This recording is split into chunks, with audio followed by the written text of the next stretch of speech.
260, 40, 124, 140, 143. Di sini saya akan mempresentasikan dari modul 3 dataset, peta tematik, dan informasi. Yang pertama ada ringkasan materi dataset, yang ada kumpulan data yang disusun sistematis, siap dianalisis. Lalu ada bentuk, yaitu isinya ada tabel angka, data statistik, data spasial, atau peta digital. Lalu ada komponen dasar peta tematik. Terus yang keempat ada kualitas data, kelengkapan, ketelitian, dan yang terakhir konsistensi. Lalu yang terakhir ada perlu proses data cleaning dan klasifikasi sebelum digunakan. Lalu ada materi peta tematik. Yang pertama ada peta untuk menampilkan satu tema atau fenomena spesifik. Yang kedua ada berbeda dengan peta umum. Dia biasanya lebih fokus dan informatif. Contohnya tema yaitu persebaran penduduk, curah hujan, penggunaan lahan. Lalu yang keempat ada data yang diolah, divisualisasikan dengan simbol, warna, dan pola. Yang terakhir ada memudahkan identifikasi pola, hubungan, kecenderungan fenomena. Lalu ada materi DNA informasi, ada alur, isinya itu ada data mentah, informasi, pengetahuan. Terus ada data mentah belum memiliki makna tanpa konteks. Yang ketiga ada pengolahan dan pemberian konteks, informasi yang berguna. Dari yang keempat ada dari informasi, dasar-dasar pengambilan keputusan. Yang terakhir ada setiap tahap harus dilakukan dengan benar agar hasil dapat dipercaya. Lalu ada pembahasan. Yang pertama ada pembahasan 1, jenis-jenis peta tematik. Jenis petanya ada pengguna lahan, fungsinya menampilkan fungsi ruang, permukiman, pertanian, industri. Yang kedua ada kepadatan penduduk, fungsi persebaran jumlah penduduk, dasar perencanaan fasilitas. Lalu yang ketiga ada kerawanan bencana, identifikasi zona resiko banjir, longsor, mitigasi. Yang terakhir ada jaringan transportasi, fungsinya analisis aksesibilitas wilayah. Pembahasan 2 ada peta kesesuaian lahan. Yang pertama ada peta tematik paling tepat untuk analisis kelayakan wilayah.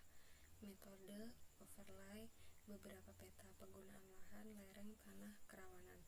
Yang ketiga ada menggunakan teknik pembobotan SIG. Yang keempat ada klasifikasi hasil, sangat sesuai, cukup sesuai, atau tidak sesuai. Yang terakhir ada dasar penyusunan rencana tata ruang wilayah. Pembahasan yang ketiga ada komponen wajib peta. Yang pertama ada judul, menjelaskan isi dan wilayah kajian. Yang kedua ada legenda, kunci arti, simbol, dan warna. Ada skala, perbandingan jarak peta versus lapangan. Yang keempat ada arah utara, orientasi pembaca. Yang kelima ada sumber data, keabsahan informasi. Yang kelima ada grid koordinat, letak geografis akurat. Yang terakhir ada inset peta, konteks lokasi dalam skala lebih luas. Lalu ada pembahasan keempat. Di sini ada hasil olah data zona KKPD Kota Pariaman.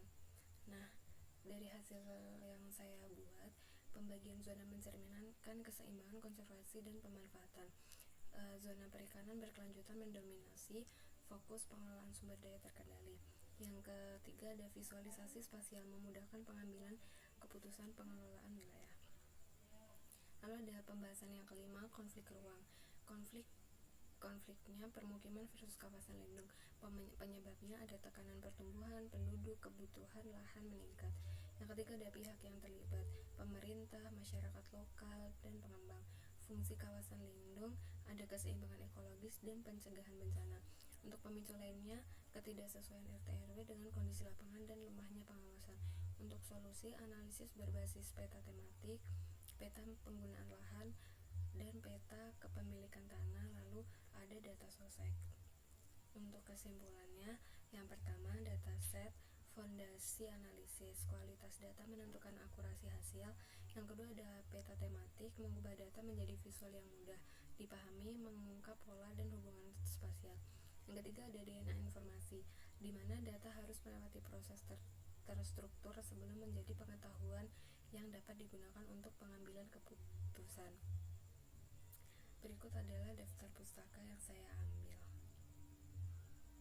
Sekian, terima kasih. kasih. Mohon maaf apabila ada kesalahan. Wassalamualaikum warahmatullahi wabarakatuh.